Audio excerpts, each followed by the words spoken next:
Hey everybody, welcome back to a brand new episode of Micadelic. I'm Mike Brancatelli, and this is a repetitive and useless intro that you hear every time.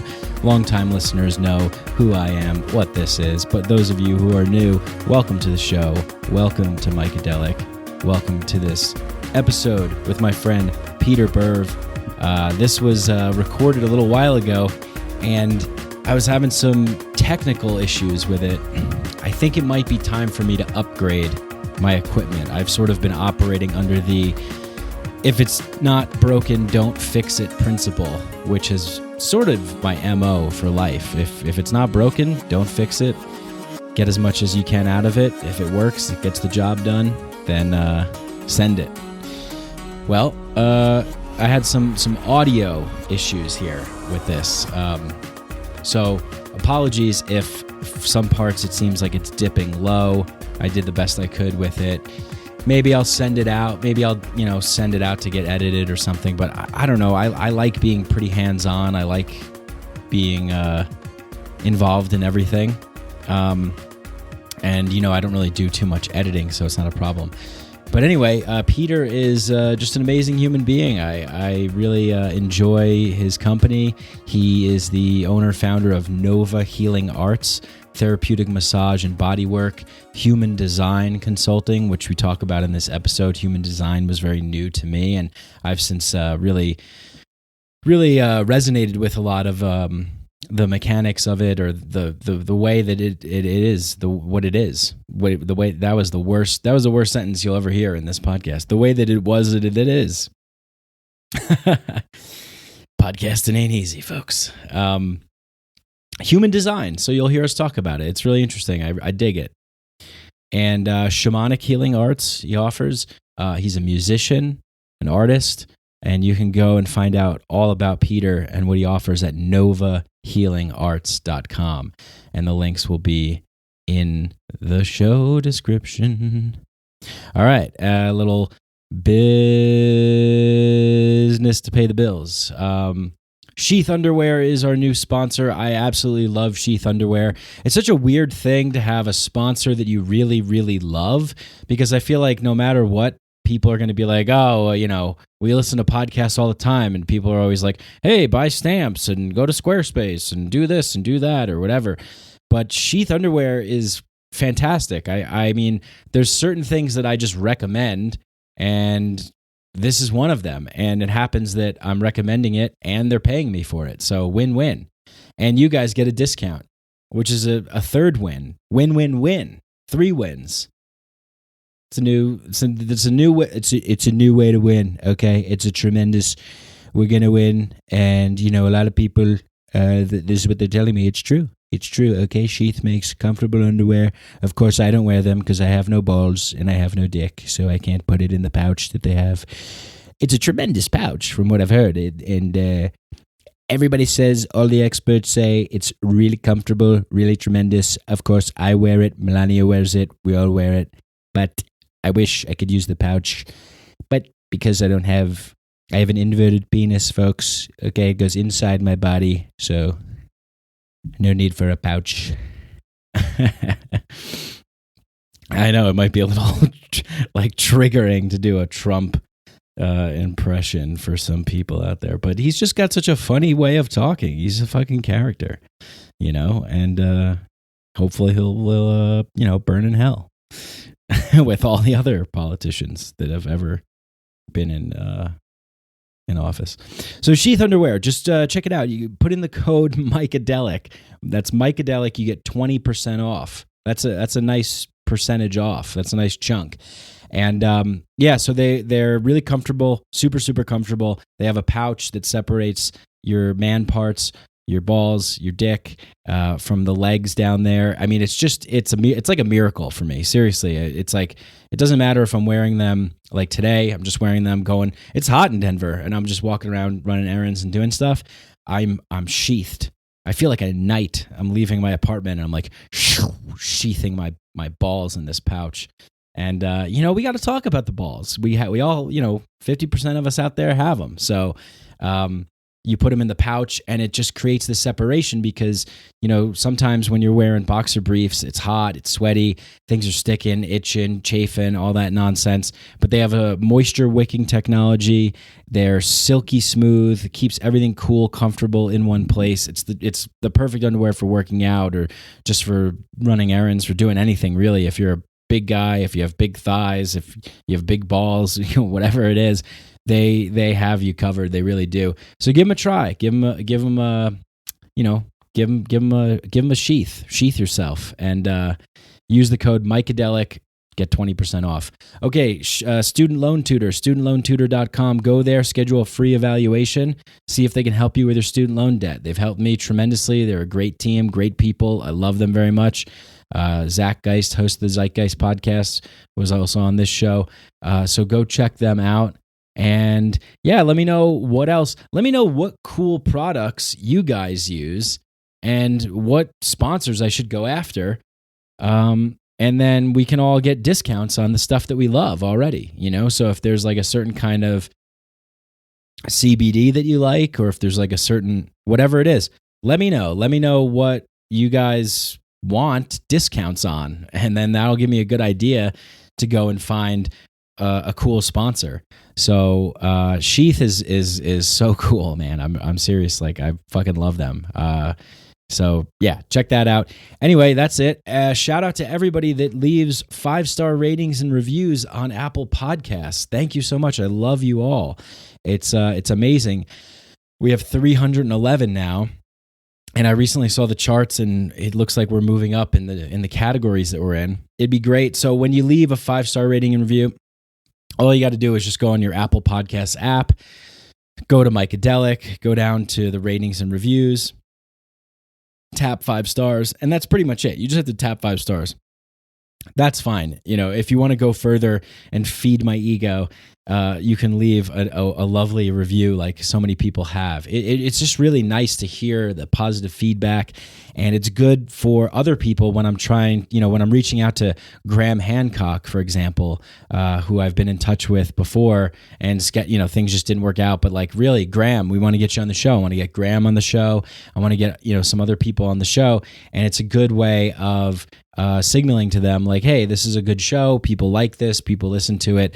If they, one of the first things I do when somebody reaches out to me to be on their podcast is I go and I check their Apple Podcasts and see like what people are saying about them. If they have 2 stars and everyone's like, this show sucks, then, unfortunately it's like, all right, is this really worth my time? So, one of the first things that people check when they go to see if they should do the show is Apple Podcasts. So if you take 5 seconds to just tap 5 stars on Apple Podcasts, I love you tremendously, forever, infinitely.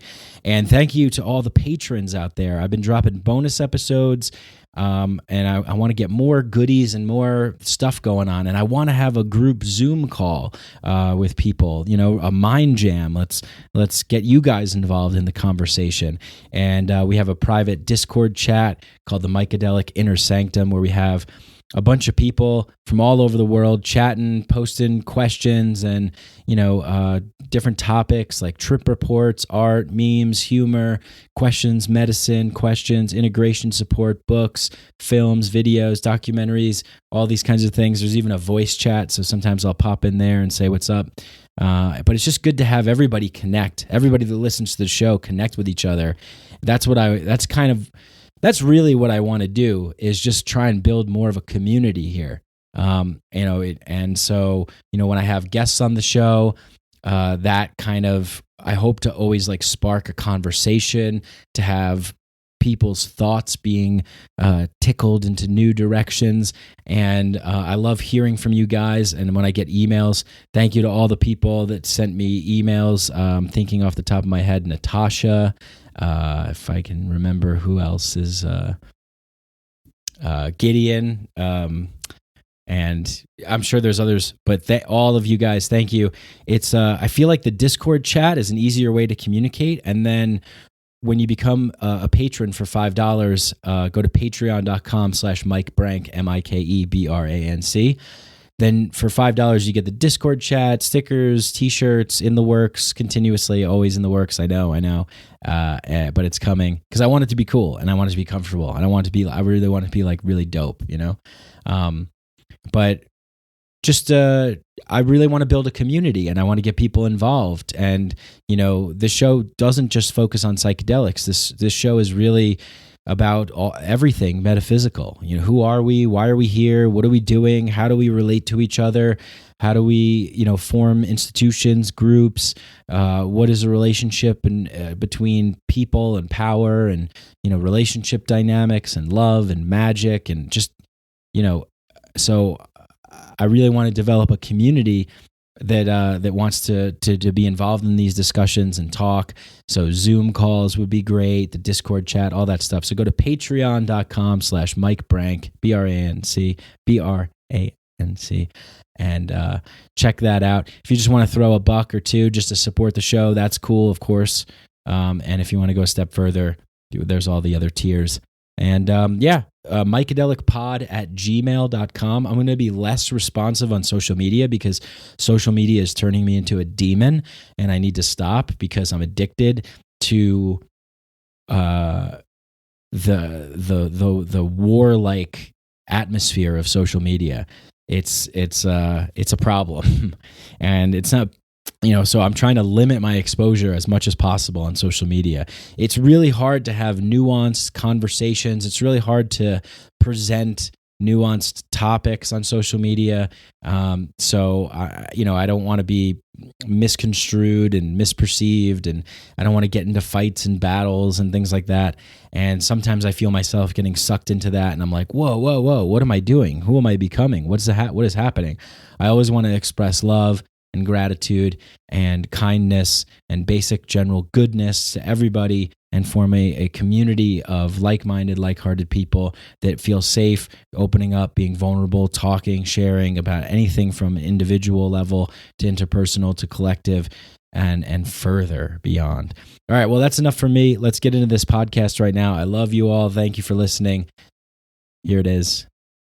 Peter Berv. Psychedelics are illegal not because a loving government is concerned that you may jump out of a third-story window. Psychedelics are illegal because they dissolve opinion structures and culturally laid down models of behavior and information processing. They open to us the possibility that everything we know is wrong. We don't need new laws that control our consciousness and rigidly place it in a prison. Cognitive liberty. The fact that as adults, if we're not hurting anybody else, we should have the right to explore the contours of our own consciousness without any mediation or legislation on the part of somebody else. Reject authority. Authority is a lie. Or is it perception? Information is power, but we have to seize the opportunity.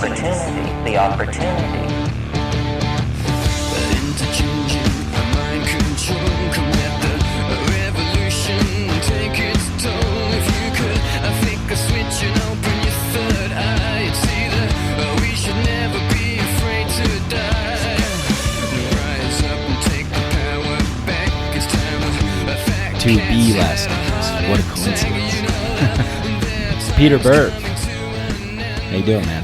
I'm doing great, man. Super happy to be here. Yeah, happy to have you on. Really, been a pleasure to get to know you over the last couple months, and probably more, but a little pause with the pandemic, as we all have had.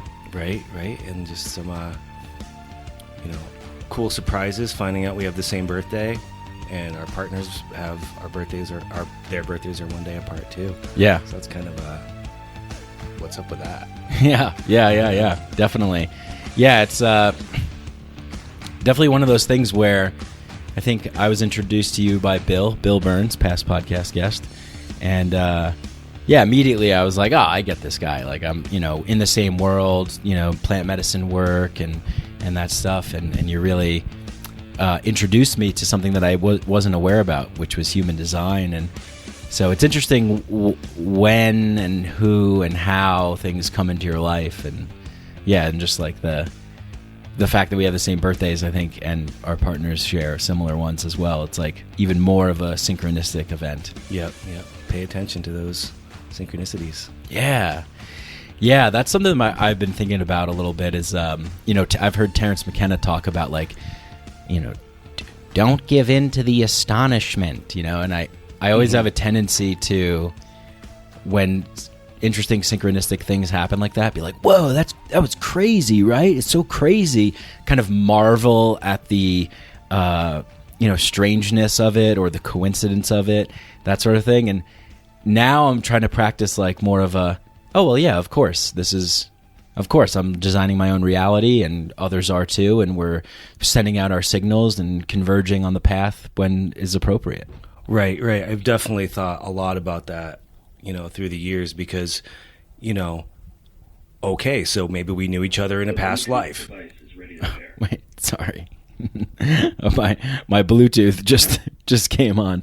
Yeah, you were just saying maybe we knew each other in a past life. Or not necessarily you and I. I'm just saying like those synchronicities, okay, yeah, it might mean something, but does that mean you need to take action on it? I agree with what you're saying, not to give those things too much power, pay attention to when they show up, but you can go on some long and windy roads making decisions on coincidences sometimes. Yeah, what do you mean by that? That's interesting.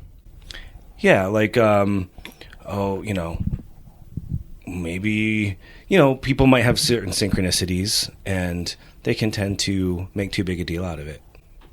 Oh, I see. Like give it too much power and let it guide them more than it should. Right. Like I'm saying, like, maybe we knew each other from another, well, yeah, so we did something else in another lifetime. That doesn't mean we need to, like if it's, a romantic connection or something like that. Does that mean you need to engage again? That's not where I make my decisions from personally. It's more, they're neat things. They're cool. Synchronicities just they're more just confirmations along the way that you're on the right place, not necessarily where we're meant to make our decisions from. Yeah, definitely. I agree with that. I think that's, I think when you start embarking on more of a path of awakening or more of a conscious path or a plant medicine path, whatever you want to call it, these realms of kind of inner work and spirituality and stuff, that those can be presented as opportunities or traps if you attach them too much and let it you buy into it too much, you feed it too much, and then you're kind of, you feel more like, that was one of my things with originally when I was thinking about astrology and numerology and just everything, and I didn't even know about human design, which you work in, and I just thought like, oh, I don't want some like outside force telling me what I'm destined to do. Like I make my own decisions. But as I grew into that and learned more about it, I understood how to kind of navigate it in a more balanced approach. Right. Yeah, human design is really great for that because it just gives you all the power back to your body to recognize the signs your body is telling you to make your decisions from there, your inner authority, and to know how that feels and not make a mental decision because all that other stuff they're stories. Whether they're real or not, they're stories. So, to know the feeling of empowerment or inner yes, or that feeling of coming from your inner authority. That's what human design at least gives us the tools for. Yeah. Talk a little bit more about human design because I've never talked about it on the show. I've never brought it up, and I recently just started to get into it, and that is really one of the reasons why I like it a lot is because I think, as you explained it, it's more of like understanding how your vehicle is made, right? Like, and I really like that aspect of it. Is like more of just like, hey, this is how we're all designed differently. And this is how you're designed, and everything that when I did the reading with you, like, it was just like, yeah, like this is spot on. It wasn't like, I was like having to rationalize things and be like, oh, well, I guess I can see that. Yeah. Full moon is in Pisces. So you're feeling this way. And I'm like, I don't know. Am I really? So yeah, maybe you can talk a little bit more eloquently than my explanation of it. Well, it's, human design is initially a mystical revelation, but that has it's a logical system with super practical applications.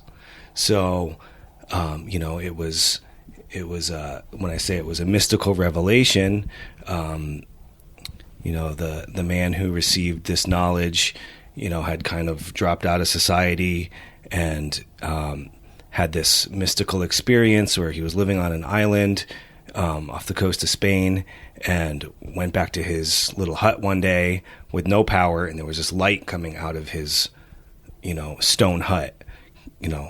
Who the hell's in there? He kicks open the door, and he gets paralyzed in this light. And for 8 days, he gets this information drilled into his whole being by this voice. Him and his dog. Him and his dog got paralyzed in this light, and he said it was the most painful thing. But for 8 days, he received this knowledge about the design of forms, the human design, creation, a lot of things. And, he came out of that transformed, totally mutated, and within a certain amount of time, started, no choice, having to share this knowledge that he was given. So there was this mystical revelation. But then the system itself it's a very logical system. It's a science of differentiation, which shows how we're all built uniquely, and it shows the mechanics, aura mechanics of how we're all built differently. And then when you can start to understand your own personal mechanics, you can make decisions according to how you're built, and that helps us move through the world with less resistance, more in alignment with our true nature, and it helps us awaken to that. And when you align to that and awaken to that, there is an awakening that happens, but it only happens through your own personal experiment with it. That's the beautiful thing, or not so much the beautiful thing, but the logical nature of it is that it only works when you do it, when you experiment with yourself, and it starts to unfold through your own experiment. So that's a really, that's why I like it when skeptical people come to me, because they're like, what, same as myself when I first heard about it. I rolled my eyes. Who threw all this, stuff together to make a few more bucks in the new age. And when I got my first reading, 5 hours later, I wouldn't leave, the analyst. We became good friends. But that day I couldn't leave. We talked for 5 hours, question upon question. How did you know all these things about me? How could you see into this? And the other really, really amazing thing about human design is it shows us where we've been putting our attention in areas that create overcompensating behaviors. It shows us our conditioning. It shows us, what we call the not self, which is really just the mind, where the mind has taken over and tried to run the show, tried to control things. So, mechanically seeing where we've been putting our attention where we're not, it helps us turn it back to who we are, our fixed nature, our, all the places in us that are consistently operating. It's like the roadmap of your being. So it truly does have the potential to help us awaken, and it's not a big deal. Just when you are completely yourself, it's just, life is just, there's just more ease and grace and flow, Yeah. And so, I did my human design reading with you, and then I was blown away, and then I've been experimenting with it, and I really do notice the difference. Like, I really notice, like, oh, wait, I just sort of reacted right here out of my conditioned not self areas.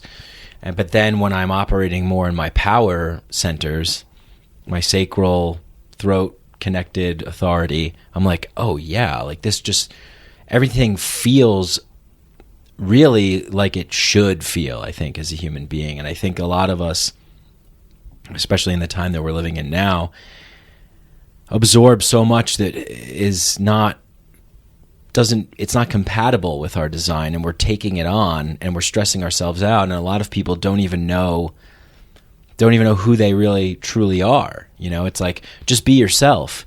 Well, who is that? What do you mean be myself? Because everywhere you look, people are telling you to be somebody else, this is what you got to do. You got to wake up every morning at 6 a.m. You got to run. You got to do the New York Times. You got to solve a Rubik's Cube. You got to, do 100 push-ups. You got to have a kale smoothie. You got to hustle, grind. You got to, This is the right way. Yeah, this is the right way. Everybody has a system that's the right way, but it's not the right way for everybody's unique design. Yep.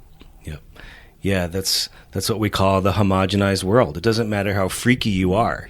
If you're saying, this is the right way, wake up, it's, it might be in alignment for me to, or correct for me to, do something that's very unpopular or whatever, and so, and again, that gets validated by your own experiment to see if it feels good or not, if it works or not for you.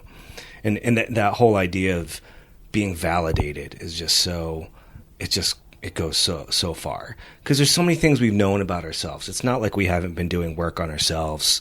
It's not like that hasn't been of any value. But sometimes, this desire to improve, we can end up being fixated on things that we think are problems that aren't. You can spend years trying, like for instance, I have in the human design system, I have an open solar plexus.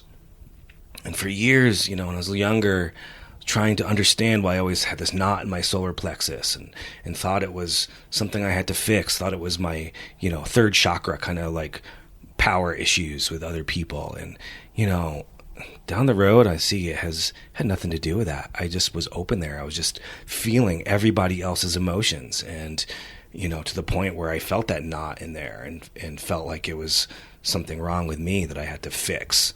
And now all I have to do is realize, well, I'm at the point now where I can just see that it's not me and I'm fine. But, in the beginning of my experiment, it was more extreme. I had to leave the room, and then as soon as I left the room, I'm like, yeah, I'm fine. That wasn't my energy. That was other people's, emotional waves or whatever you want to call it. Yeah. Yeah, I feel like it's a very important, would you call it a system? It's a science, yeah. Science, it's a system. Yeah, so it's a really important one for now when I notice, I just spend a lot of time online and plugged into the cultural milieu, and there's so much, pushing towards conformity in a lot of areas, and this really is, like an invitation to a new approach that really helps, in my opinion, to like empower people into their uniqueness, which is exciting because it creates, I think, more acceptance and respect and diversity and novelty rather than, like you said, like the homogenized world. Yeah. And, in this time we're moving into, I like to say, everybody gets to be themselves. That's the rule in my house, Everyone gets to be themselves. Everyone gets to eat what they want. Everyone, gets to be themselves, because, like you said, everyone loves to tell everyone what to do, and so even on this human design experiment or journey, not everyone likes it when you become yourself. Not everyone, understands it, or it's made some relationships more, difficult for me, but it's made living in my own body, 1,000 times more comfortable. So, yeah. So you got into this, but you like we've talked before, and you told some pretty amazing stories about your sort of journey to where you are now. I'm wondering if you want to you talk about a little bit about how that all unfolded for you. Well, that's always an interesting question, and it reminds me of I think it's in a Carlos Castaneda book I read it so long ago I don't remember the exact context, but he said something like, "Well, start from the beginning. Tell me how this all began." And he's like, "Well, you want to go back to the beginning? I mean, we got to go back to the beginning, like so."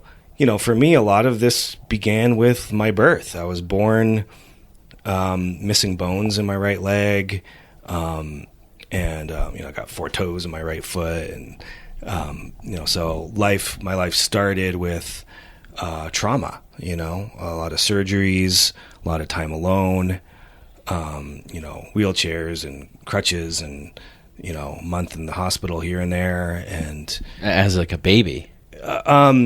A lot of it, a little bit as a baby. I had some corrective surgeries, and then when I was 7, I was in the hospital for like beginning of first grade. Had a leg lengthening surgery, and again when I was 11, and and then always wearing some kind of cast or brace, and I still do wear a brace on my right leg. So started on a healing journey at a young age, and that put my family on a little bit of an alternative therapy kind of approach and meditation, and somehow that got, particularly my mother into that. And is that because they were searching for new or different or better ways to help you? I think that may have been part of it. Yeah. Part of it was just their own journey, but there may have been an element of that. My mother got into acupuncture, and then like color therapy and lots of different alternative therapies. And then I don't remember exactly. My older brother, he's 10 years older than me. I don't remember exactly his journey of getting into all this, but he got into like Taoism and Tai Chi and polarity therapy, and then other more advanced kind of body work. He became a chiropractor and acupuncturist and stuff. But he was kind of a role model for me when I was in high school, and he was in Boston studying all these things, and really he did some healing work on me one day, and I saw this light, and that was really a revelation for me. And anyway, it kind of set me on to more of a spiritual path at a young age, and exploring lots of different modalities. And the earlier part of my life, it was a little more like studying different world religions and practices, but also psychedelics too. And so then left home, traveled for years and years and years, and then this is after high school. Right after high school, traveled and went to all the sacred sites I could go to in the different countries, and intentional communities, and it was really backpacking, and it was really fun. And then I had this experience at 23. Well, 2 things happened in that year, which was in 2000. I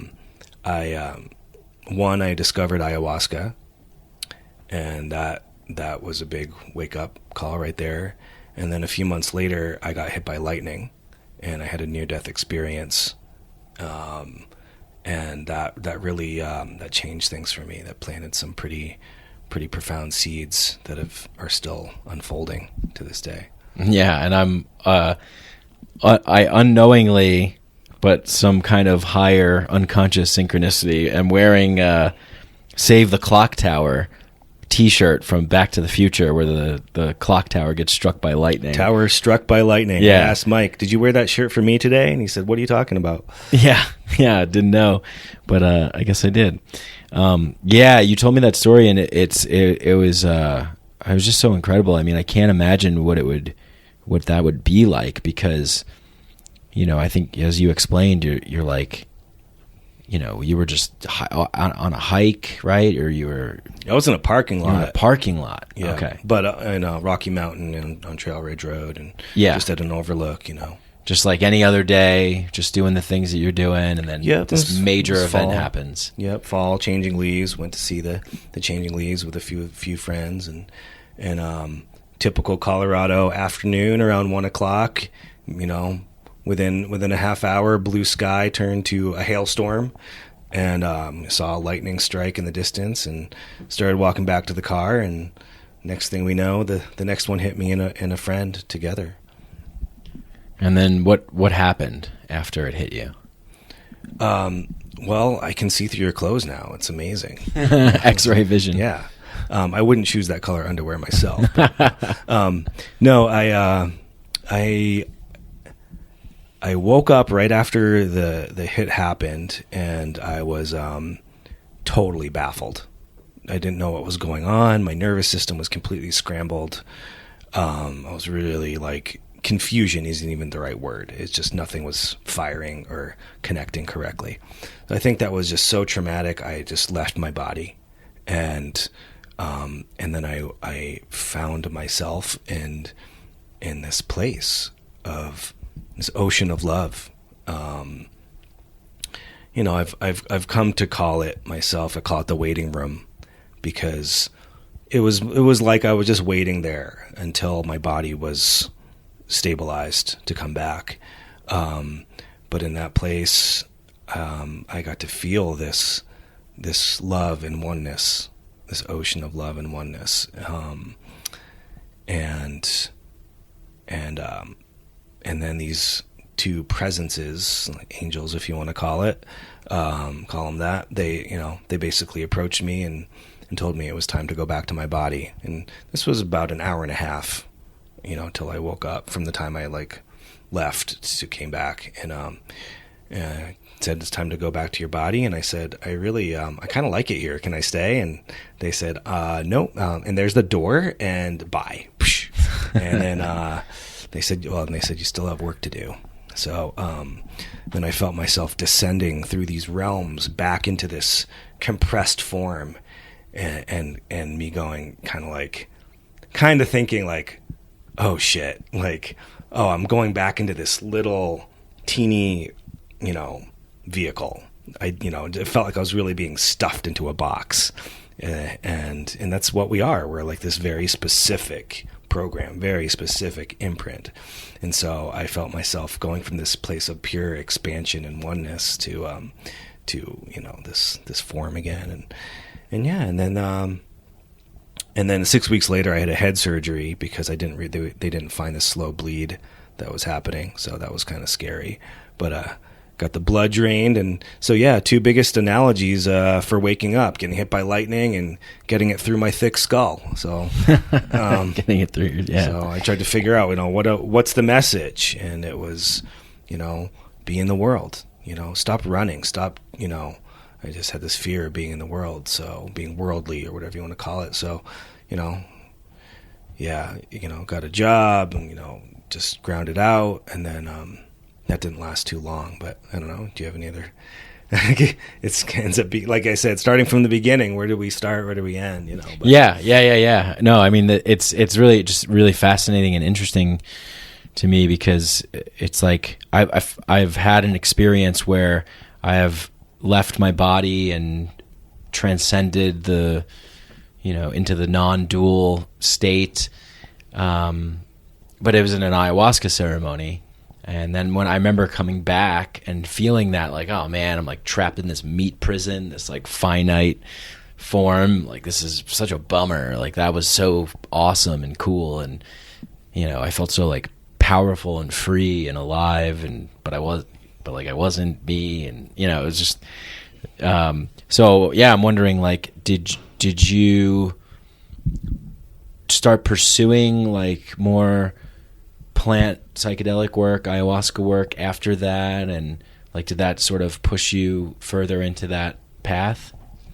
Not exactly. Okay. I at that point in my life, so I took a brief spin with the plant medicine, with the ayahuasca for a few years then, and was really deeply impacted. But I was young, and my path was more about, like, at that time, kind of a yogic ascended master kind of path. So I was really more about not relying on anything outside myself, and so I actually stopped all medicines from about 23 to 33. Oh, wow. Yeah. and I was deep in my yogic path. And then, you know, I became a monk actually for a few years. I was celibate. Right. I lived in India. I lived in some ashrams, and really just went deep into that sadhana. Mm-hmm. Yeah, that's right. I remember you telling me that. Yeah, amazing. So, have you had any comparable type experiences to the waiting room experience since that event, the lightning event? It's well, yeah, I've had some pretty powerful experiences, particularly with ayahuasca, and but you know, I guess a few things I'm thinking about is, you know, maybe we'll get here full circle, but you know, yeah, kind of full circle. What this makes me think of is really it's about the sacred and the mundane. You know, I think what talking about human design has really taught me to find the magic and the mystical life, like deep in the mundane, you know, because it's not always about the peak experiences. Right. You know, we can get addicted to that. We can get, you know, we can become seekers and searchers, you know, looking for that. And so, yeah, I've definitely had some peak experiences, and those are important, you know, those are important to reconnect and, you know, whatever kind of medicine it brings for your ego or your heart or your, you know, your soul, whatever.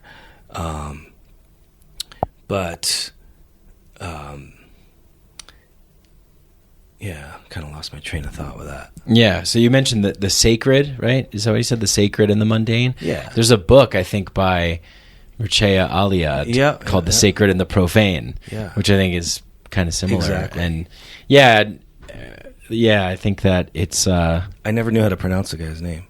I think it's Mircea Eliade. Yeah. Mm-hmm. But yeah, it is an interesting thing because...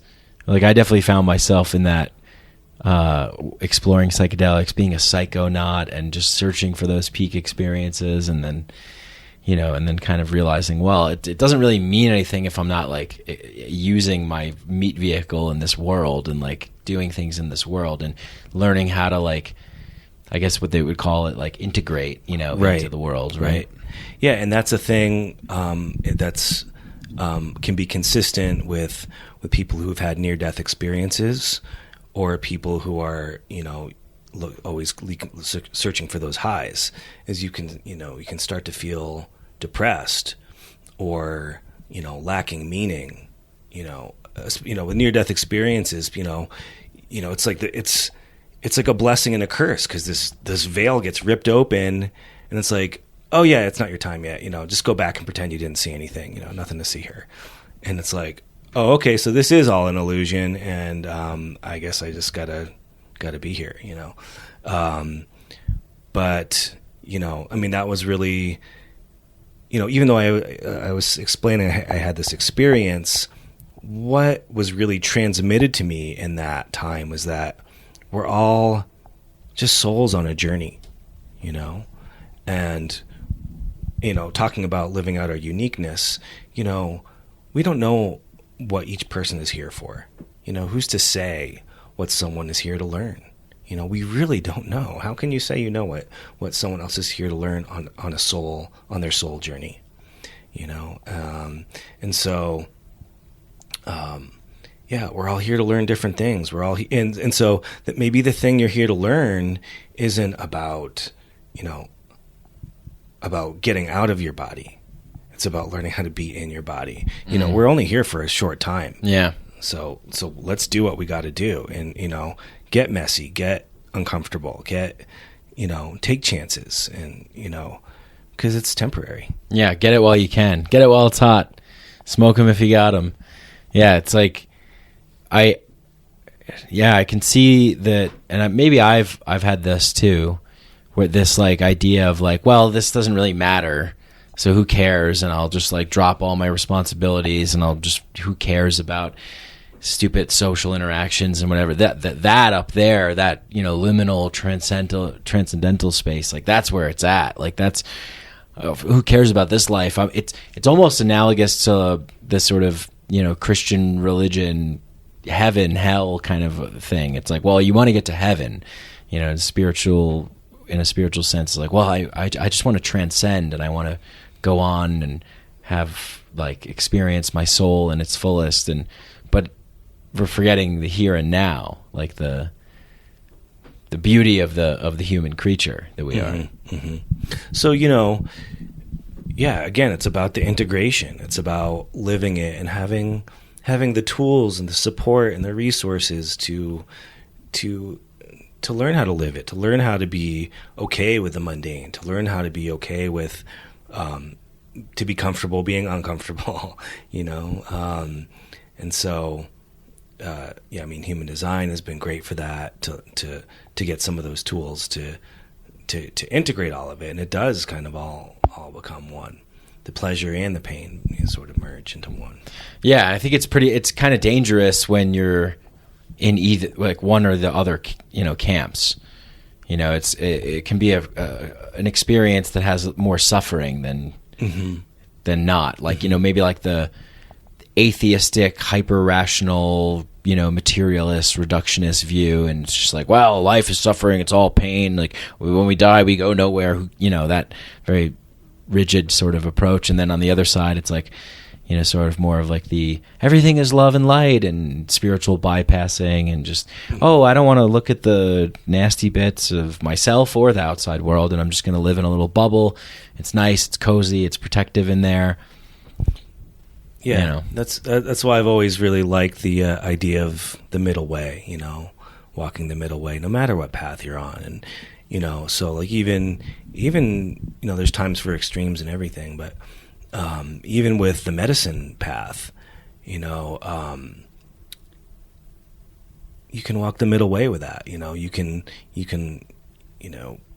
find a balance with it, to integrate it into your life, to get those highs, and then sit with it, do your homework, see what was shown to you, and put it into action in your life, and don't come back till you've done your homework. And it's not just about always seeking the next high, and it can be really helpful. I really like human design and the medicine path together, because I feel it actually helps solidify these this knowledge, which starts in the mind. It helps solidify it into the body, into the nervous system, and show you where you can really feel it, and really recognize, that's what that meant. When there's just a lot of conceptual stuff with human design, but once you start to feel the difference between, this is what it really feels like living it, and it's that.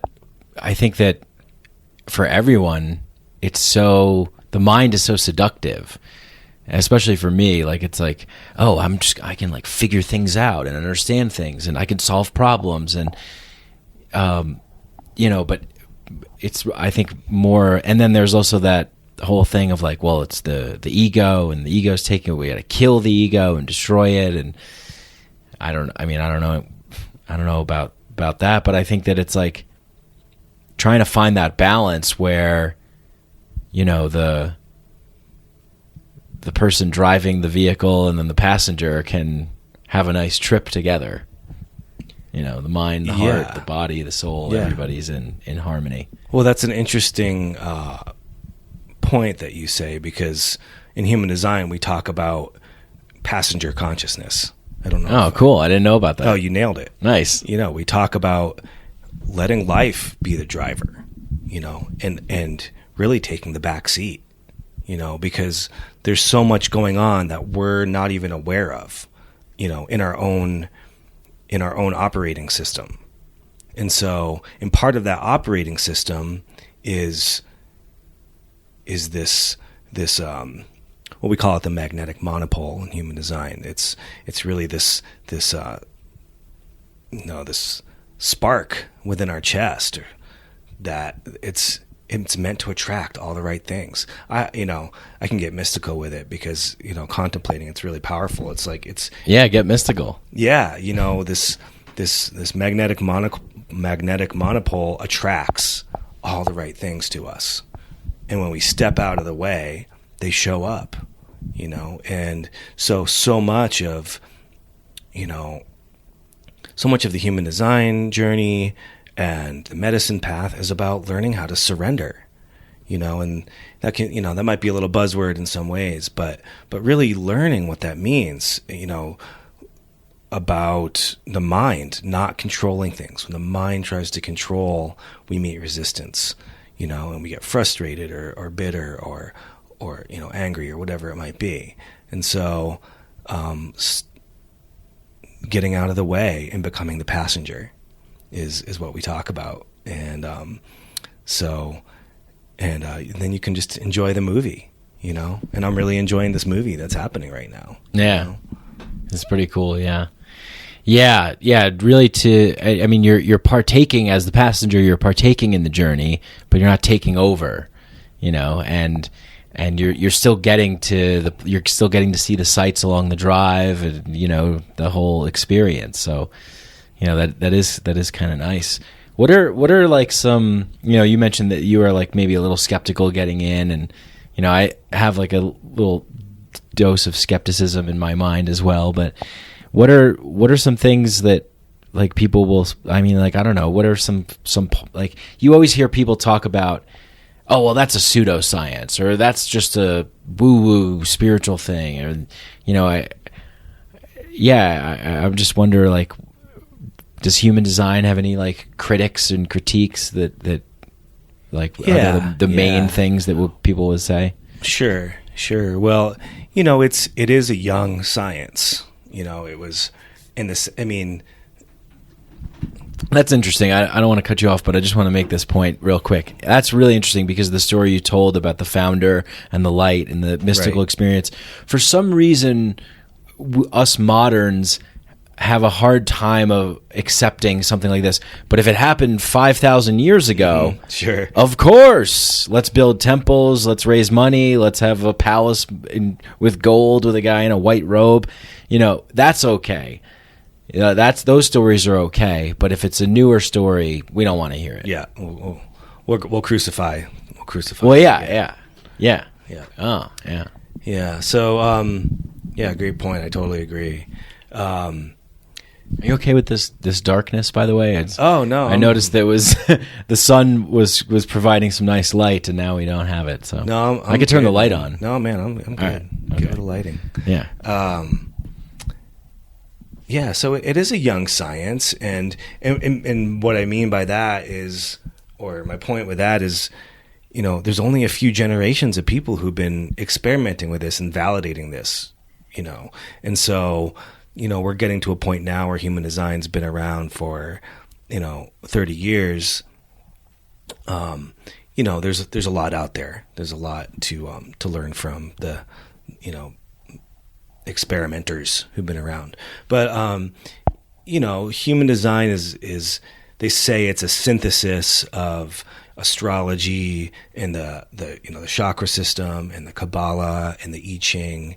And so, when you hear that, that's where my mind went, which was like, all right, who the hell thought they could just throw all these things together and somehow like, I can see how that could work, and convince some people and, get rich. Like a metaphysical smoothie. Yeah. Yeah. And so, but it's really, and that's where my mind went. That's where my mind would go today if I heard something else like that. But, when, you come to find that it's a quantum of all those things. And it's not just those things, really. It combines elements of those things, which are really, those are systems that have been created by man. But really, those things are rooted in some kind of, universal truth or something like that, astrology or the energy flows in our body. And, these are, or our genetics, there's definitely been correlations with the I Ching and the genetic code. Yeah. Whatever you want to call it, either way, it combines all these things. And in some way, that can be very validating when you find where a lot of systems cross and validate each other. That always turns me on when I find, different systems all kind of confirming the same truths. So yeah, that's where there can be a lot of skepticism but again, it can be as skeptical as you want. It's a self, I forget the word, but it reveals itself to you through you. So that's why we say it's an experiment. Yeah. That's what science does. What science is supposed to do is to keep pushing forward and coming up with new ideas that reinvent and that take and build upon what's come before it. And yeah, I'm a big fan of Rupert Sheldrake. Yes. Yeah, his morphic resonance theory, and he wrote a book that was called The Science Delusion. But then the American or English, the American title was changed to Science Set Free, because they were so scared of even putting that title out there. But his thing is he's basically saying look, modern materialist reductionist science is its own kind of religion in a way, where there's a hierarchy and there's a status quo that needs to be maintained, and new things that get put into it. It doesn't matter how valid they are or how interesting they are, they get batted down, and they have these dogmas. And I think what he says is the way that scientific paradigm acts is as if we figured out 99% of everything and we're just looking for that one little piece left. It's really kind of the opposite of what science should stand for, which is constantly questioning, constantly pushing forward, constantly investigating, testing, experimenting, coming up with hypotheses and theories. Right. And I forget the name of this, what you call this, but how mass responds to the observer. The observer effect, right? Is that it? I forget. Maybe I'm wrong. Maybe I know there's a name for it, but it's it's proven that matter will actually adapt to the energy of the person observing it. So yes. Our thoughts do create our reality. Our awareness does create our reality. Yeah, and it's well, we can't measure that. We can't. It's we can't handle that. Where does that fit into the narrative that we've been creating for the past, God knows how long, And so, yeah, we talked a little bit about ages, shifts, time frames, global cycles. Yeah, and it was interesting. I was talking to Jenna the other day, and she was like, "What cycle do you think that we're in now that mimics a past cycle? Do you think that do you have an idea of where you think we are in this period of time right now, where maybe that kind of mirrors a past time?"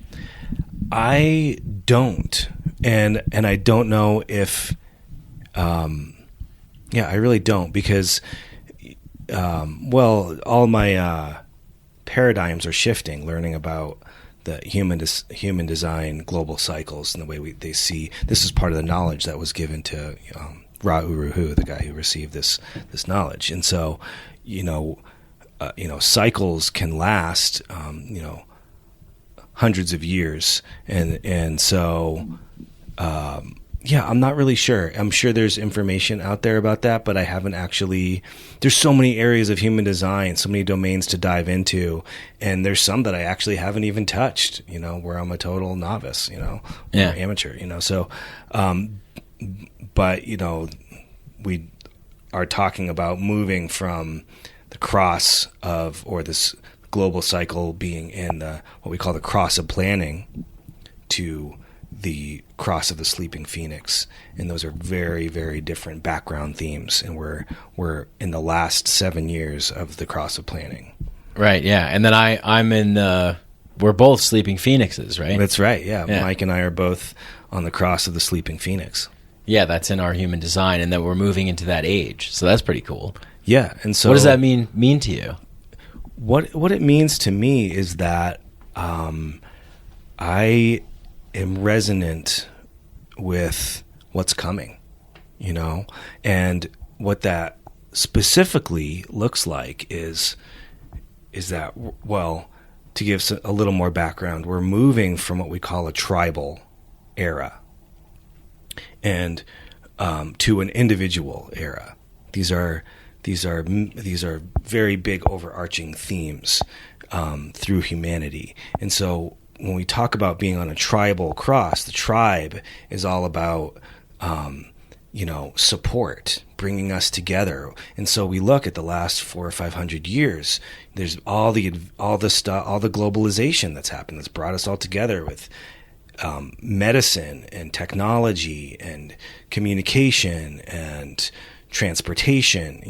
You can get to the other side of the planet in a few hours.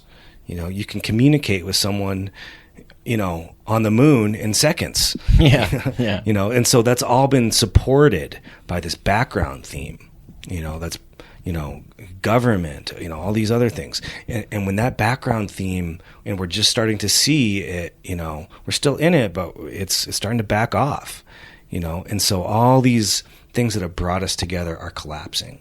So, I can talk more about that, but, we're moving into an individual era, which is about self-empowerment, and so, what's that going to look like? We don't know. But I know what that's looked like in my life.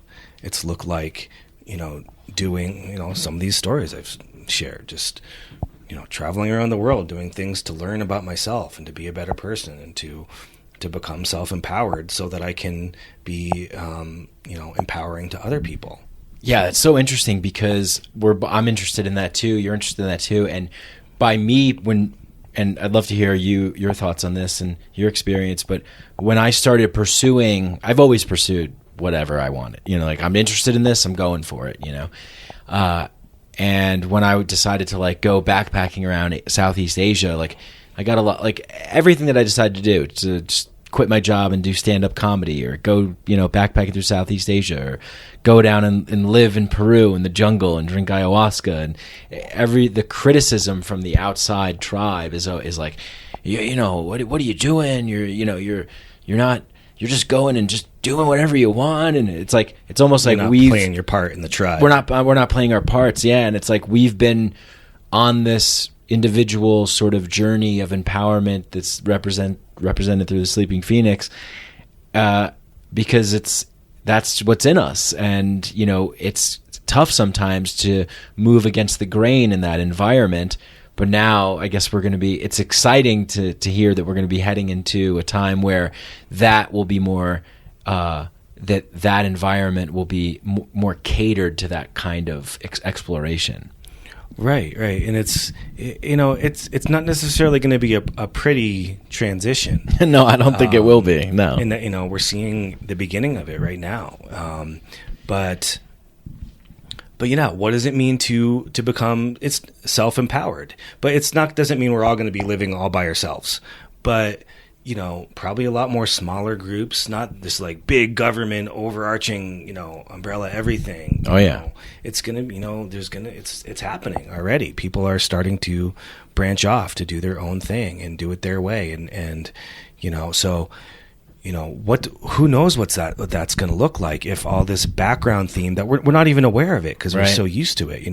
What if the communication isn't there? What if the healthcare system isn't there? So it's a good time to get empowered, self-empowered. Yeah. Grow your garden, get off the grid if you can, whatever, And so all these things are going, and so this is the things I've been doing in my life. So that's why I'm saying, oh yeah, I'm totally resonant with what's coming. I'm all about doing this with my community or family or my chosen tribe. Yeah, nice, man. Yeah, me too. I'm inching more and more closer to that. I've been talking about that a little bit on the show as well, and everybody that listens to this show knows how much that we despise big government and tyranny and mandatory, rules and regulations, arbitrary do-gooderness, and all that kind of stuff. Because at the end of the day, we know what's best for ourselves if we're aligned and we're true and we're doing the work and coming to the table with compassion and curiosity.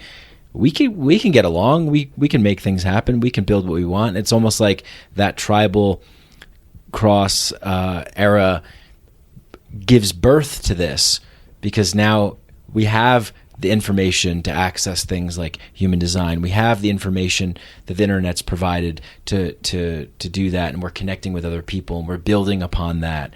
And you can go on YouTube and watch how to build an off-grid house, and these kinds of, so it's like leveraging that technology and birthing into a new one, making it work for us. Not we're gonna make it work for us, and then we're not serving it as this monolithic thing, like a bunch of slaves. Right. Yeah, and do that while you can, because maybe there won't be internet in a few years.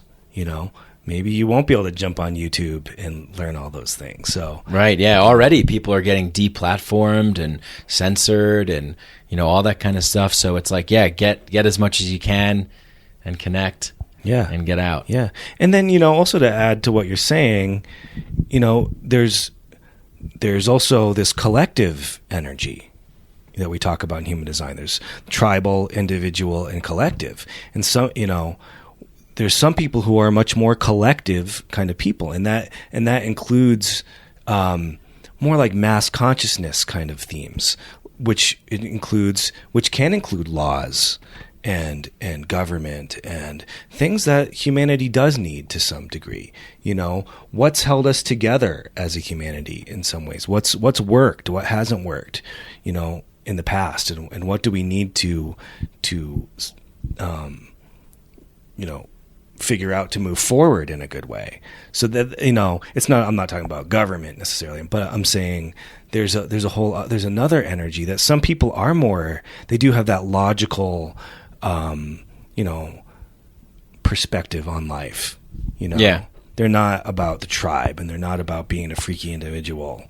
They're about like, what do we need as a whole, and so, food, clothing, shelter, water, education, and then that can get colored into your individual nature, and maybe you have your own freaky way of how you bring that to humanity. Maybe we need some new laws that keep us together, but free it up a little bit. Yeah, definitely. I like that. I think that I'm in favor of diversity and choice, and I think when you have that, I made this tweet the other day and then reposted on Instagram, but I said, for the infinite capacity for the human being's creativity to exist in a magical multiverse of mystery, for some reason we've narrowed down the debate in the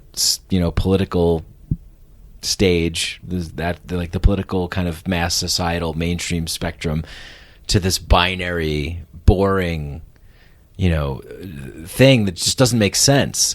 And so what I'd like to see is just like experimentation, new ways, diverse ways. Yeah, I think we're going to be seeing a lot of that, and in a wide spectrum of that, from very innovative and supporting humanity to really some really weird and dark stuff.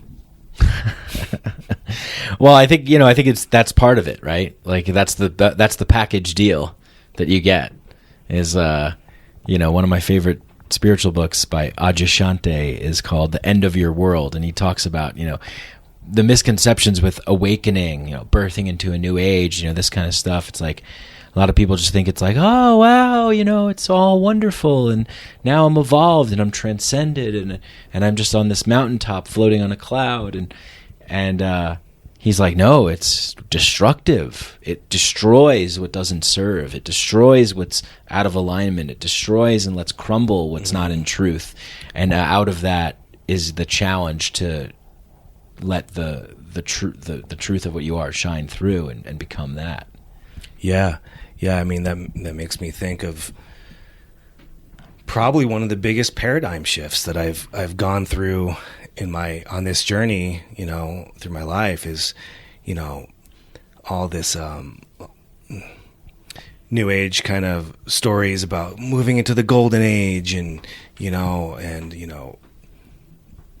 this we're going through the Kali Yuga and then going to go into this next age of enlightenment. And you know what? I don't know that if that's where we're going.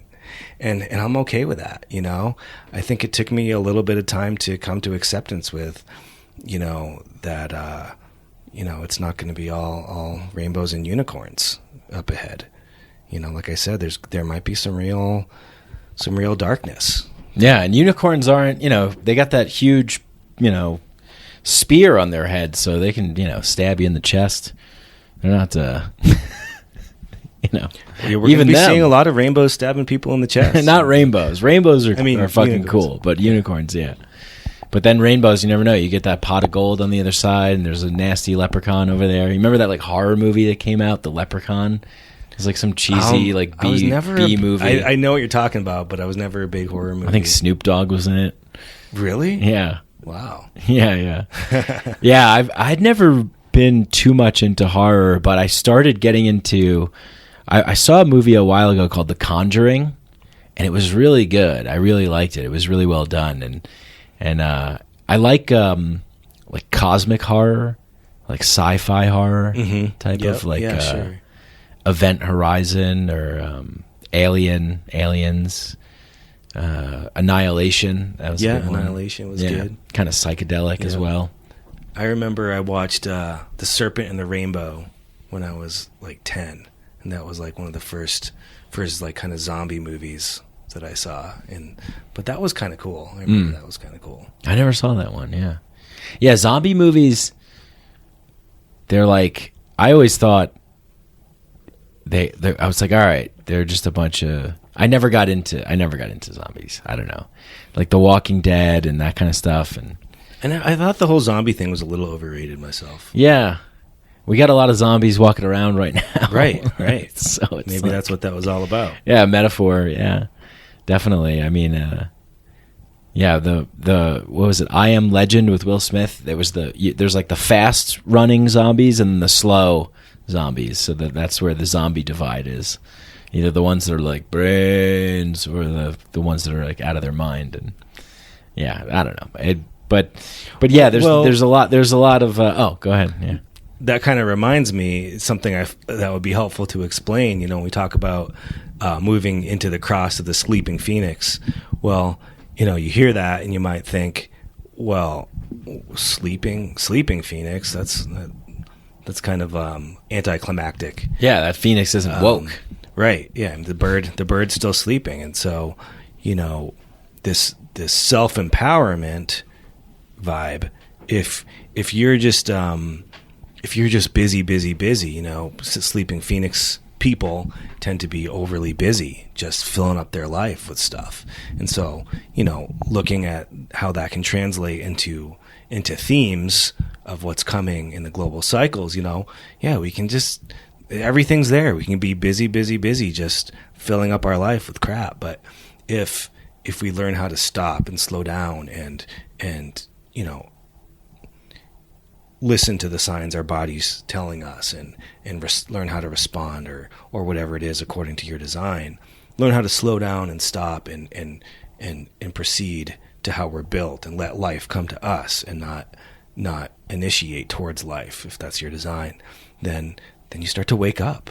You really do start to wake up. And it's counterintuitive for people who are just habituated to being busy, just always needing to control things and always needing to fill up your mind and your life up with something. But when you can slow down and stop and see what comes, it's uncomfortable, but then you start to wake up, and that's where the bird wakes up. Yeah, I've always felt, I even see it in I got to come up with a better word for the conscious spiritual community. I always say the conscious spiritual psychedelic woke whatever, but even in this community, I see people that are just, I don't know, for me, I really enjoy, I dream of living a life like in like a tent or a teepee in like a tribal setting, just go to the river, and I just want to live slow, you know, and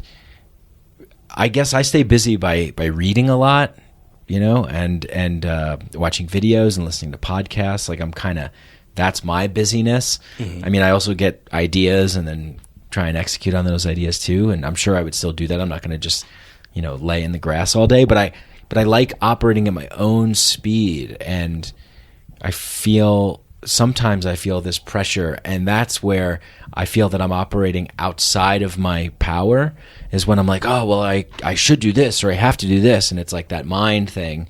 And then I start doing it, and then it's like, no, that wasn't right. Like it didn't feel right. So why did I do it? And I feel so much more comfortable when I'm, you know, centered in my power, and that's according to my design. And so, yeah, I think, I don't know. I guess it's hard to exist in this world right now by wanting to live sort of more of like a hunter-gatherer, like slower pace of life. And I try and figure it.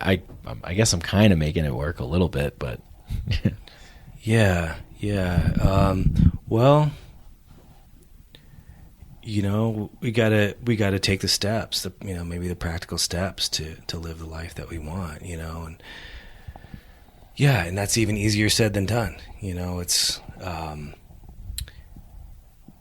but you can start with, you know, start simply, start where you're at, you know, unplug a little bit, and you know, it's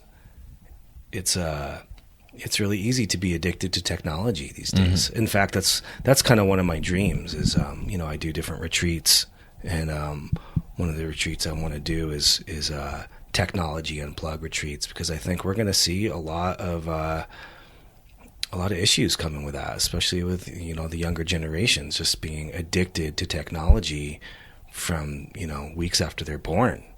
And I just was, you know, wrestling with my 9-month-old because he has to have the remote control. Yeah, because it's like magical to them, you know. Like even my little nephew was like just completely crazed for the iPhone. So like 2 years old, just like I remember him like standing at my leg, just going phone, like, because it's like magic. They're like, oh my God, what is this, you know, amazing thing? And they see all the adults are on it, and so they're like, you know, mimicking that behavior. But and with that kind of unplugging comes a whole new way of you know, congregating and associating and things. It's like, right. And there's a whole new energy birth too, because it's almost like you're cutting the cord to the collective, you know, chaos. You know, not like I'll find myself being, when I'm not connected for a while, I'll find myself being like, oh, what's happening in the world? You know, and what's happening in the world extends to like, let's go down like several rabbit holes of things that aren't really going to like have anything to do with me. Or a lot of stuff is like, be afraid of this or that, or like, I guess it's like I always try and figure out like, well, how much is appropriate to be plugged in and how much is not? Like, how much is actually serving me? How much do I need to be aware of? And what's just, you know, it's just, I don't know, what is it? It's like this like online internet culture of like people being right and people amassing audiences and like cult-like followings and, you know, just kind of debating other people and pointing fingers and back and forth, and it's very appealing. I see the appeal of it because it's like everybody wants like to know the truth. And everyone can have an opinion, and everyone can get a spotlight, and everyone can be their own little guru all the time. So, right. You know, yeah, I don't care. yeah. You know, and that's you know, that's the head center. Great. We both have these two open head centers. Yeah. So yeah, I mean, yeah, what's inspiring? I don't know. It's all inspiring, or you know, what am I supposed to think about that? Or you know, it's, you know, when I really tune into what's true for me, like I don't care. Yeah. I've been feeling more and more like that, and especially in this time now, you have, the pandemic, the COVID, the lockdown, the quarantine, the masks. Do you wear them? Are they effective? Is this a thing? Did this person tell the truth? Did that person tell the truth? Does this person know what they're doing? Is this a credentialed doctor? Is this a good authority? Oh, is there a conspiracy? There's a pedophile network. There's Trump. There's the election. It's like maddening. You just nailed it all out right there. I mean, because I'm plugged into this stuff, and it's like, it's, I don't want to be as much. And I move, when I move away from that, it's like, yeah, I really am moving more towards this idea of like wanting to be more into nature, be working more on like my practices, I'm doing a 7-day juice fast coming up pretty soon just to get like a cleanse, because I haven't been so great with my eating habit. Like, it's my open centers are so used to those patterns of like taking in what doesn't serve, and I just want to move into a more of a position of what serves, and so I can live more of a peaceful life, right? Right. And it's not that I don't care about humanity. It's more about the minutia and getting caught up in all the nitty gritty of who thinks what and who says what and what's right and wrong. I love humanity. Yeah, I really do, and I really do believe in humanity and the potential that we have to be amazing beings. Creation, but seeing, that's also why kind of seeing some of these global cycles is really helpful, because we're in a period of crisis. Things are falling apart. And so it's, somehow just knowing that that's happening for me gives me some peace to know that, if you're trying to hang on to the old ways, it's all going to, again, just don't try to control it. Just let it happen. There's places where we do need to stand up and be engaged and make our voice and our vote count and all that, whatever you want to call it. But it's important to see the bigger picture too, and like I said, enjoy the movie, become the passenger and just, wherever it takes you, and that's the thing too, is when you start to you can't even control how this all unfolds personally or collectively. It's when we really become that passenger consciousness, things do show up. Miracles happen. Mm-hmm. Opportunities and 11th hour, rescue shows up, and but it'll never happen the way our mind thinks, or the timing that our mind wants it to. So, right. For you and your experiment, there's always this urgency to fix ourselves, and to make it better. But, just being present, being in the moment, all these things we've been talking about, it will start coming. It will happen. We don't have to force the flow of it happening. Who knows? See where you'll be at in 5 years. We'll see. Probably nowhere you can possibly imagine. Wow. Yeah, that's interesting, because it's like I want to imagine in 5 years, I'm going to be in this awesome off-grid house that I built and this land and this and that, but maybe not. Maybe it'll be something I don't even know. Aliens. Yeah, maybe I'll be in an alien ship or something. I don't know. I mean, I've been there before, but yeah. Well, in the psychedelic realm, right. But I did see a UFO when I was a kid. Not very up close, but in the sky. Mm-hmm. And it was interesting because I was 12 or 13. It was in the summer, and what I saw and how me and my friends saw, and then the way that I described it, then I later found out that this is a very common thing that a lot of people describe, this bright object that was moving very fast, making right angle turns, stopping on a dime, and then all of a sudden just took off and vanished at incredible speed. Yeah, it looked like a star, but then it was moving in this way of whoo, like over here, stop, then like over here, boom, stop, then like like incredibly fast, and then just took off. And I was like, wow.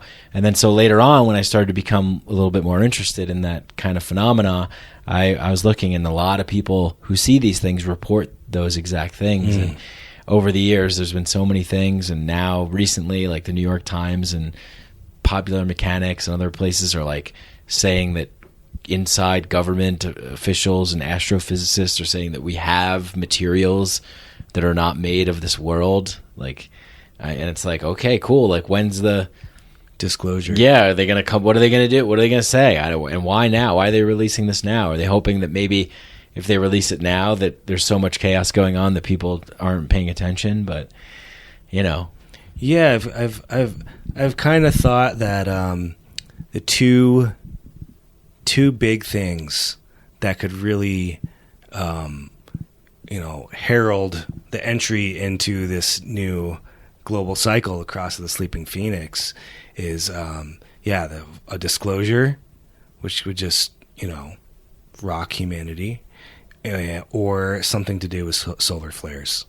Oh, that's just a prediction that wiping out. I don't know how these things all work. You're not a solar flareologist. I'm not a solar flareologist at all by any means, but but I like to make my own philosophies and predictions. Yeah. I think that might wipe out our ability to communicate across the world. What would happen if internet and our capacity to communicate across the world just gone? Yeah. Yeah, the power went out here like 2 weeks ago for like an hour, and I was like, fuck, what do I do? Right. Like, it's just different. It's weird. The lights aren't on. Can't plug anything in. Everything's kind of quiet. But I did enjoy that kind of living when I lived in the Amazon. Yeah, it's fun for the first hour, a few hours, maybe a day or so. But who knows if I predict more kinds of things like that are going to happen, that are going to be wake up calls. Yeah, we're just going to keep ramping up the craziness. Right. Yeah. I mean, arguing about masks right now, this is just the beginning, guys. And everybody has this is the problem, is like everybody has something that they believe in so vehemently, and they have the articles and the videos and the scientists and the doctors that they have approved to back them up, and then the other side, the same thing. And it's like war, it's just like this war energy, like conflict back and forth. Well, another interesting perspective on all of that too is we've had this what we call the transits. You can also look at transits in human design, where you can look at certain energies that are operating right now, and in a background, kind of a background theme that humanity is not even aware is happening, and it might influence things. And there's a lot of mental energy right now. There's particular channel that's being activated right now in the head centers, and that's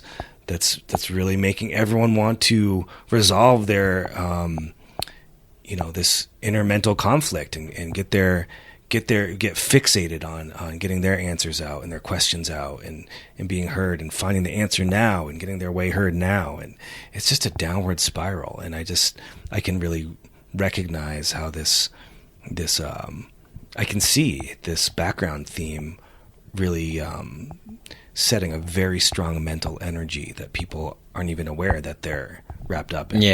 Wrapped up, stuck in. And it's like I try and just do what I can to sort of step outside of that and get a little space from that, kind of do my thing. And man. Well, there's also, I also wanted to talk to you about the other work that you do. And you make music, you're a musician, massage. Yeah. I've been doing body work for 22 years. But I mean, it started with the healing arts. I always, like I was saying, I started on this healing journey and did a lot of yeah, I kind of like I was saying, my family kind of got into the different alternative therapies, and so even before I got into massage, I studied herbalism, and then I like taught myself the didgeridoo and would do didgeridoo Oh, nice. sound healings on people. That's kind of where that was sort of my first modality, you know, and I was, I don't know, 16, 17 or something like that. And then I graduated high school, came out to Colorado, studied herbs, and then studied massage. But, you know, that's been a real blessing to have kind of stayed on a little bit of a consistent career path. It's allowed me to gain some wisdom in these fields, because I've taught at some massage schools, I've managed some wellness centers, I've done the business side of things as much as, you know, being, you know, working at Massage Envy at one point, you know, making $15 an hour for massage. You know, fuck them. They're actually a sponsor of this show. Oh, wow. Go to your local Massage Envy and put in the code Peter for. So anyway, yeah, no, doing body work for that long, it's really it's amazing just to have been to learn so much about the body and what we hold in our bodies, and just recognizing my own sensitivity in a lot of ways, just being so close in physical presence and aura with someone else, that, you know, picking up on information from people. And, you know, I don't know how, you know, before I understood, you know, certain things in human design, I was like, how do I know these things? How am I picking up on information from someone? And, you know, so I've kind of taken a very alternative, more intuitive journey with body work, and I feel that's helped me to be a more of a, you know, really help actually keep some of these ancient healing arts, the energy of this ancient healing art of a body work alive, and not just this, you know, deep tissue sports massage kind of, you know, very masculine kind of vibe. Right. And, so yeah, I mean, I'm kind of phasing out, like, you know, after 20 something years of using my hands, my hands are getting tired, and Okay. So I am starting to kind of slowly phase out of that, but I do love it, and I go in phases with it. I've taken breaks, but you know, I'm very fortunate to have had a career where I can basically meditate and space out, listen to awesome music, and be quiet, and don't have to deal with anybody except the person who's hopefully quiet on my table, that I can you know, be really ultra present with, and, you know, being ultra present with someone, you know, this magic happens. So, and we don't have a lot of other ways of being together like that. So that's kind of cool. Yeah. But and then yeah, I've been a musician since I was a child, you know, and come from a family of musicians and a lineage of musicians, and so it's I think went to a high school, kind of a fine arts high school, where there was a lot of super talented people, and I think that gave me the confidence to experiment, you know. And so, you know, that's so much about being a musician or playing around with music, whether you consider yourself a musician or not, is just the confidence to be weird, to make mistakes, you know, and you know, I've taught myself guitar, I've taught myself piano, and all the times I was alone in my room, you know, sounded awful, but, you know, over time, teaching myself these things has given me the confidence and to compose music, and, you know, made a bunch of my own albums over the years, and that's honestly really my favorite thing. That's your favorite thing to do. Yeah, if I had to choose one thing to move forward into the future, it'd be like lock me in the basement with, you know, my little recording studio. Nice. How much time do you spend doing that now? It really changes. Well, one thing that human design has actually helped me understand is that creativity operates in a pulse, meaning it can be on and then it can be off. And that really, learning that really helped validate why I could never really make a living out of being a musician or an artist, because I can't make myself create when the energy's just off. I hear that, yeah. And so it's always just, I've always kept it as a hobby, but learning that, you know, there might be like 3 months where I'm like mad scientist vibe, just in my studio, just, it's all coming. It won't stop. You know, I've floodgates actually are open. I've received, I think the most I've received 14 songs in one weekend. Wow. And it's just like flowing through you. Yeah.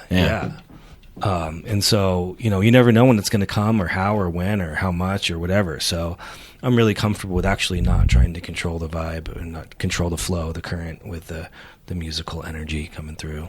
Yeah, I relate to that so much, because I feel like any other time it just wouldn't work. You're forcing something, and it's like, well, why am I forcing something? Like, whose schedule am I marching to, if not like just, you know, being open to the creative muse that comes through, and just let that express itself in the way that it wants to express itself for that time. I mean, there's nothing more nourishing than that, I think. Yeah. Yep. Yeah. And you know, again, one thing that human design's really validated and helped me understand and love about myself, rather than judge, is that part of being like a very individual kind of person and a very creative person is this melancholy, you know, that comes with being being a creative individual. And, you know, and before I used to kind of judge that as maybe, again, something wrong that I had to fix, or, you know,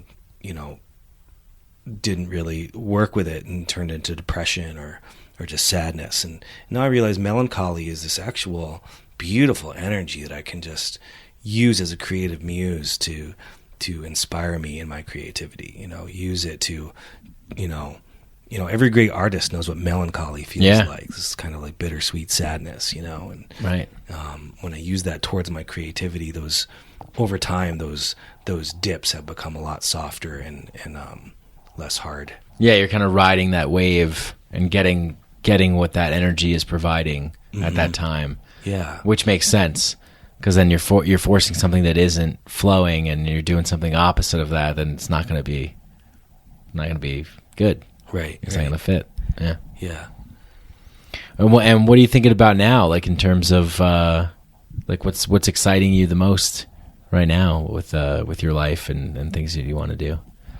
That's a great question. My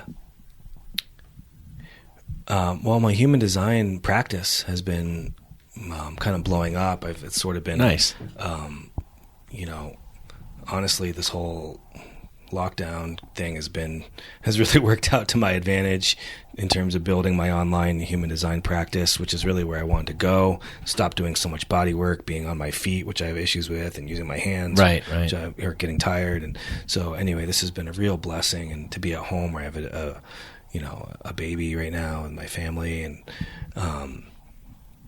so I'm teaching more classes and taking on more mentoring relationships, and you know, I love doing readings for people and helping them. For me, you know, I'm here to transform humanity. You know, I know I've always known that. So however that looks right now, it's looking like helping people understand their design and helping them with some medicine work here and there. Yeah. So what is it about what's that feeling like, or what maybe explain a little bit about what that experience is like and why you like it so much, reading people's human design, and in that process, is it like helping them, like giving them like a helping hand, or? Yeah. I mean, basically kind of like all the things, you know, a lot of things I've touched on today is human design is what we call a no-fault system. So it takes the blame off things, because like you're saying, there's this propaganda out there that we're kind of all supposed to do things one way. We're all supposed to listen to what they say. And so, you know, anytime it's the homogenized world. Right. And so to show people, oh my God, you know, this there isn't a problem here. All this energy all these years that you've been trying to fix these problems and thought there was something wrong with yourself, you know, it's a revelation to realize, oh my God, I was really just putting my attention in the wrong place. And so, having been on a healing journey, whether it's, through the body or the mind or the spirit, I feel like this really is works. Yeah. And so yeah, I mean, that's very rewarding, especially, I mean, anything I do, I keep doing it because of the feedback I get. If people are like, what the hell are you talking about? Yeah. And, I'm traumatized by my time with you. I've only heard that maybe once. But that's what keeps me doing it, And so, especially with the medicine work, it's seeing what that's doing for other people. And that's, whether I keep doing it or not, knowing that I've really made a difference in people's lives, that's what we all want, Yeah. Well, I guess I just contradicted myself. Maybe that's not what you want. Maybe you don't care what other people do, or maybe not. But yeah. I think to a certain degree, it does feel good. I remember saying, like, even if you're a selfish person, if you help other people, that's good for you. It's part of the nature of creation. Yeah. We are a reflection. We're some kind of fractal of something greater, and so even though human design doesn't talk a lot about love and opening your heart to love other people kind of vibe very much, it's there. It's like, when we do, the more we awaken, the more we want that for others. I think that's kind of why I like it so much too, because it's basically just like, hey, this is how your operating system is. That's it. It's like, this is how your operating system is. And there's so much to get into in that.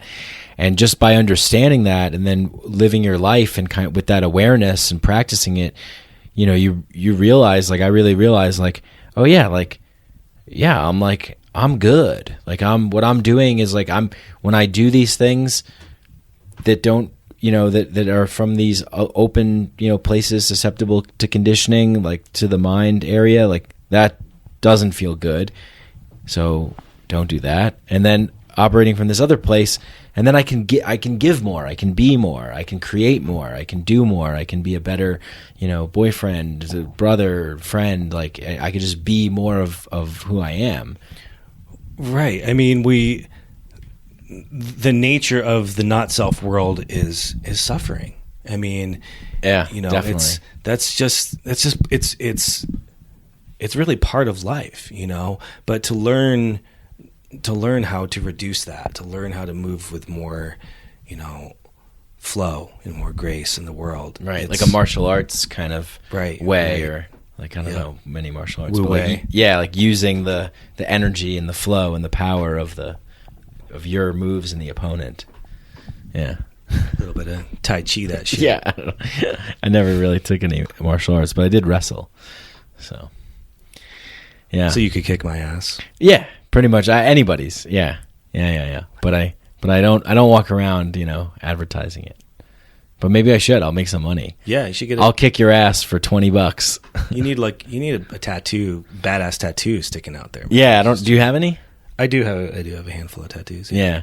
I never got any tattoos because I never felt like there was anything that really, like, I would change my mind. So I'd be like, I'm not into that anymore, or nothing really like spoke to me. Although there is this one that's it's a fusion of the words chaos and order. So it says like chaos, and then chaos starts mutating into order. Nice. Yeah, I thought that was pretty cool. Well, I waited till I was I think 36 to get my first tattoo. Oh, okay.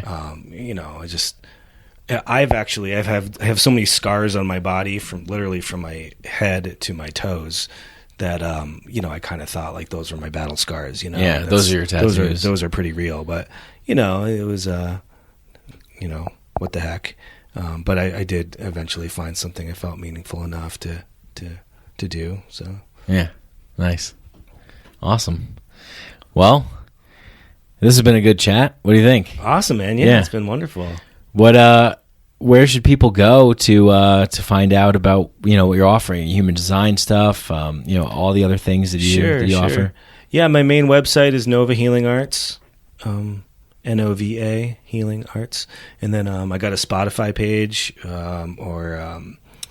it's other musical sites, but that's just under my name, Peter Berv. Yeah. I was listening the other day while I was doing a little work. Yeah. Yeah. And I got a Bandcamp page under my name, which has some of my older stuff and some more hip hop kind of stuff I used to do. So yeah, Nova Healing Arts, Spotify. I think that's where you'll find me. Cool. Awesome. Yeah. Check that out. All those links will be in the show description. And Peter, thanks for joining me today. Mike, it's been real. Yeah. Appreciate it. All right, everyone. Peace. All right, that's the show. Thanks for tuning in. Go to sheathunderwear.com. Sheath Underwear is an amazingly comfortable pair of underwear. It's a game-changing pair of underwear. It's the softest, most comfortable pair of underwear that I've ever had. Plus, it's unique with the pouch to separate all your man parts, keep them separated, which prevents sticking and sweating and all the uncomfortable stuff that could happen down there. So go to sheathunderwear.com. Use the code Mikadelic for 20% off store-wide. And please like, share, and subscribe to this show. It's available everywhere: Apple Podcasts, Spotify, Amazon Music, Google Play, Stitcher, everywhere podcasts are available. Also, please, if you want to support the show, leave a 5-star rating and review on Apple Podcasts. It helps boost the show up in the algorithm so more people can find it and see it and hear it. And also, consider becoming a patron. If you love the show, if you want to support the show, anything like $1, $2, $3, $4 a month will do just fine. If you want access to bonus stuff, bonus episodes, bonus content, please consider subscribing to become a patron for $5 a month, and you get access to the Inner Sanctum WhatsApp Discord chat group. Used to be WhatsApp, but it's Discord now, the Discord channel, and get bonus episodes, stickers, and more goodies to come. Thanks. Peace.